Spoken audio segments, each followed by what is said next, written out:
Hello, it's life coach and licensed therapist Robin May, and we made it, y'all. We made it to 2023. I almost said, Yogi, we made it, but I have a confession. I probably shouldn't confess this.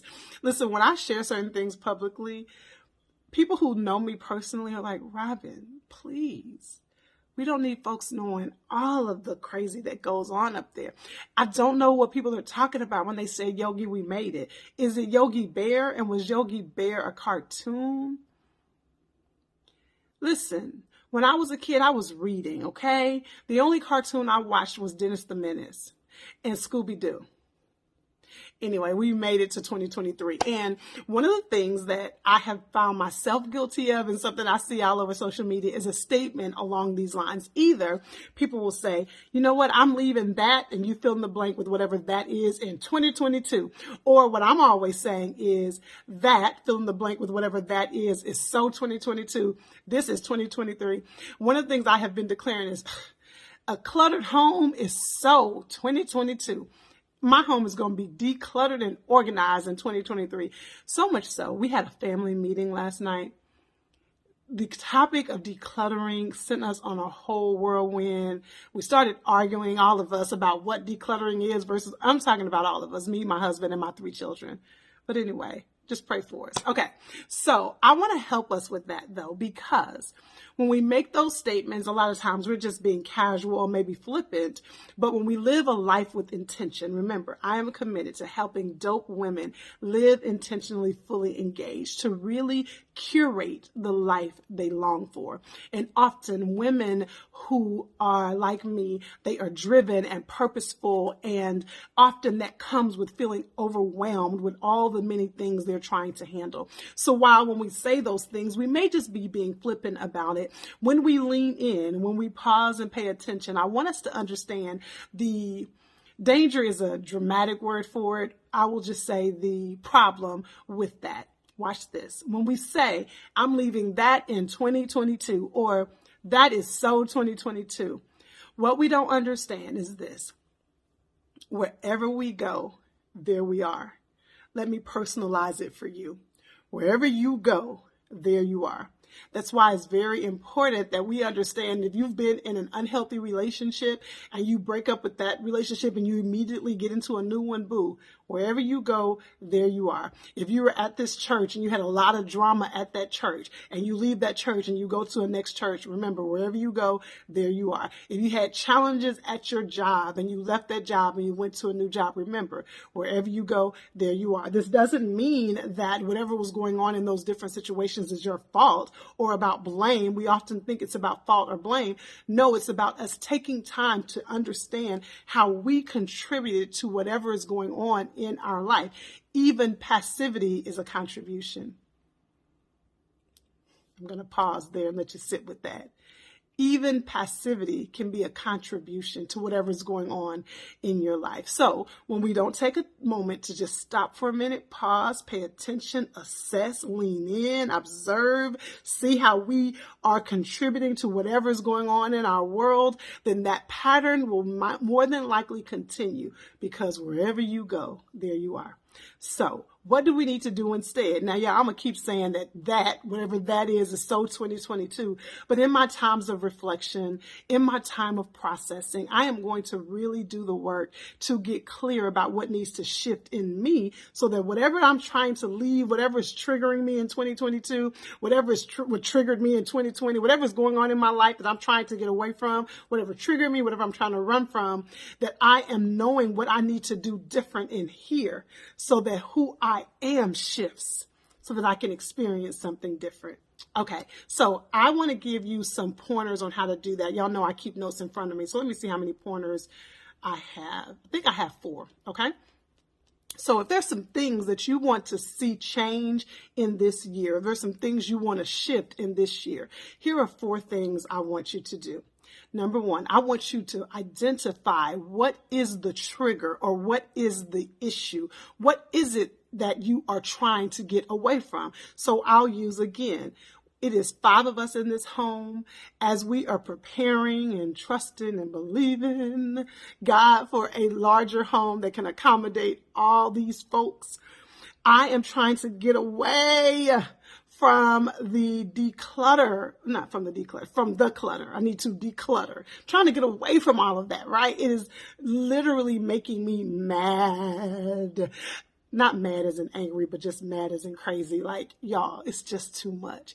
I'm really leaning in here because you can see this is really a thing for me.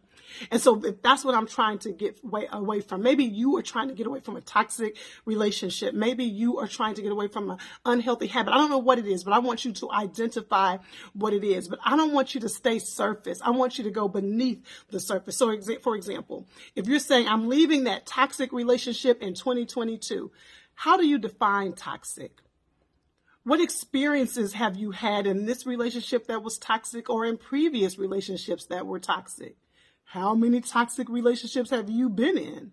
Most importantly, how are you contributing to the toxicity? Remember, even passivity can be a contribution to toxicity.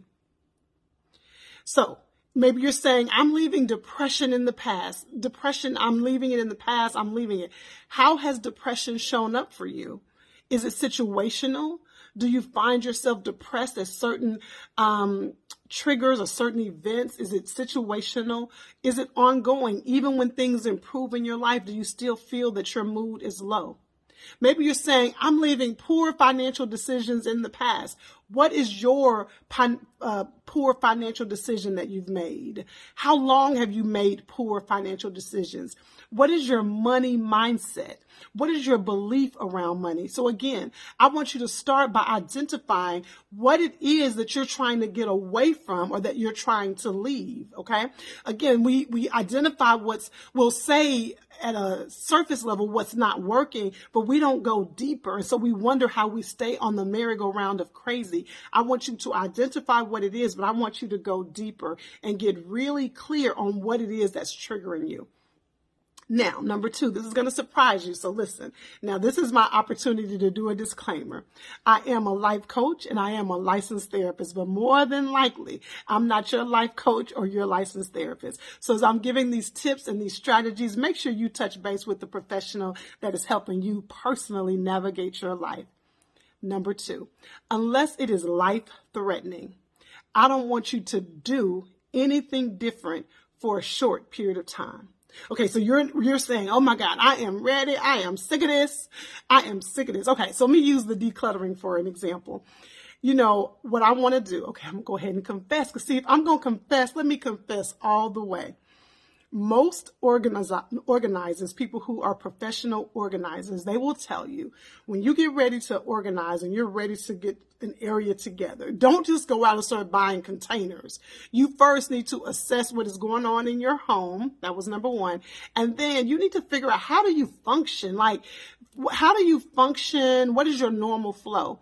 You know what I did today? The opposite of what they say. I went right on over here to the Dollar General and I bought me some containers. Okay? So I did. But what I don't want you to do what I did. Unless it is life-threatening, I don't want you to do anything different for a period of time. I want you to keep doing what you've been doing, but I want you to observe you. Y'all already know what I'm going to say. I want you to pause and pay attention. What are the triggers that deeply impact you? How do you respond to those triggers? What has worked in the past? What hasn't worked? How do you feel when that situation occurs? Let's think about your work environment. And if you're saying, listen, I am leaving this job, I can't do this, before you get ready to leave, I just want you to pay attention to how you feel when you're driving into the office. When you are walking in and you're sitting doing your work, what is coming up for you? What is happening with that interaction with that boss or that coworker? I want you to pay very close attention to what you are experiencing. What is it that you really want to be different? Is it that you want more money? Is it that you want more flexibility? Is it that you want more autonomy? What is it that you want to be different? What is your belief about the possibility of different? What is your internal dialogue? Are you convinced that it's going to always be, oh my God, are you convinced that it's going to always be like this? Because if you're convinced about that, wherever you go, it's going to come back up. Now listen, this is the second part of that. What do you feel when triggered? What do you feel when triggered? I want you to hold on to that feeling. Whether it is frustrated, sad, overwhelmed? What do you feel when you're frustrated? Now watch this. What do you fear about the unknown? Because if your fear of the unknown is much larger than your feeling that comes up in that moment, you're not going to make the transition. So if your fear of the unknown is higher or more intense than that feeling that you have, you're going to stay right there. Are you willing to continue feeling that because you are so afraid of the unknown? I want you to dig into the experience, and I almost want you to take a mental or emotional picture of what you're experiencing. Why? Because often what happens is we get triggered and then we're ready to do something different, but eventually the impact of the trigger dies down and we get lulled back into complacency. And the next thing you know, we are back into the same old thing until we get triggered again. And then we get all worked up and then the intensity comes down and we stay on that roller coaster over and over again. But I want you to pause long enough to pay attention to that cycle, because you may have to do a hard reset to get out of that pattern of behavior. So again, you're ready to leave something in 2022, girl, I'm trying to help you.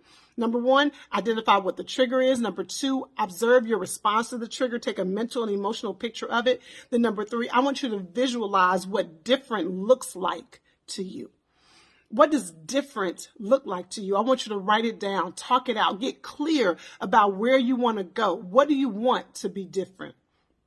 And then once you get clear about that, maybe instead of saying, I'm leaving toxic relationships in 2022, maybe you can say, in 2023, I will do the inner work to resolve the destructive patterns that keep me in toxic cycles. I deserve healthy, loving, consistent relationships in my life. See, that helps you take responsibility and begin to vision what it can be. And then lastly, number four, I want you just to identify support. You were not meant for isolation island. If you're trying to transition from this place to this place, who is in your life that can support you?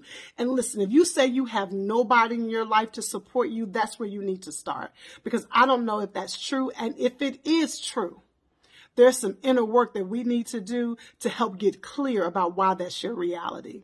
So I want you to identify support. And it may mean opening your mouth, letting somebody know you need some support. Listen, I had a good talk with one of my good girlfriends today, baby, and we have a meeting tomorrow because your girl needs some support. I opened my mouth and said, I need help. So who can support you on your journey?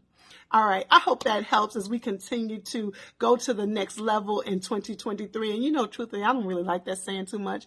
I want us just to live intentionally, fully engaged. I want us to stop being passive. I want us to lean all the way in so that we can curate the life we long for. If this helped you, can you share it with somebody? Can you comment below and give me your takeaway? Can you tag them in this? Let's help one another on this journey. We'll talk soon.